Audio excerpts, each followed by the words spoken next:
વરાછામાં eco કારમાં આવીને ચોરી કરતી ગેંગ સક્રિય થઈ છે। રવિવારની મોડી રાત્રે આ ગેંગે વધુ એક બંધ ઘરને નિશાન બનાવ્યું અને 95,000ની ચોરી કરીને તસ્કરો ત્યાંથી ફરાર થઈ ગયા। ઉમિયાધામ માર્ગ પર આવેલા એક એપાર્ટમેન્ટમાં મોડી રાત્રે તસ્કરો ત્રાટક્યા હતા। જોકે ચોરીની ઘટનાને અંજામ આપતા પહેલા તસ્કરો સીસીટીવી ફૂટેજમાં કેદ થઈ ગયા હતા। મકાન સુધી પહોંચતા પહેલા સીડીમાં લાગેલા કેમેરામાં બે ચોર કેદ થયા। પોલીસે સીસીટીવી ફૂટેજ જપ્ત કરીને કાર્યવાહી કરી છે। પ્રાથમિક તપાસમાં બહાર આવ્યું છે કે 4 તસ્કરો ઇકો કાર લઈને આવ્યા અને રોકડ તેમજ સોના ચાંદીના દાગીના લઈને ફરાર થઈ ગયા। અત્રે મહત્વપૂર્ણ છે કે થોડા દિવસ પહેલા પણ ઇકો કાર લઈને આવેલા શખ્સો 2 કલાકમાં જ લાખો રૂપિયાની ચોરી કરીને ફરાર થઈ ચૂક્યા હતા।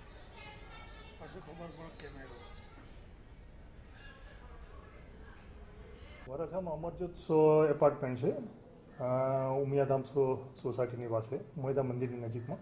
ત્યાં આગળ એપાર્ટમેન્ટની અંદર ચોરી થયેલી છે અને નકુચો કાપી અને ઘરમાં ઘૂસી સોના ચાંદીના દાગીના અને રોકડ રૂપિયા લગભગ 95,000ની ઘરફોડ દાખલ થયેલી છે અને એ સંબંધે વરાછા પોલીસમાં ગુનો દાખલ થયેલો છે। સીસીટીવીની ફૂટેજો શોધી અને પોલીસ આગળની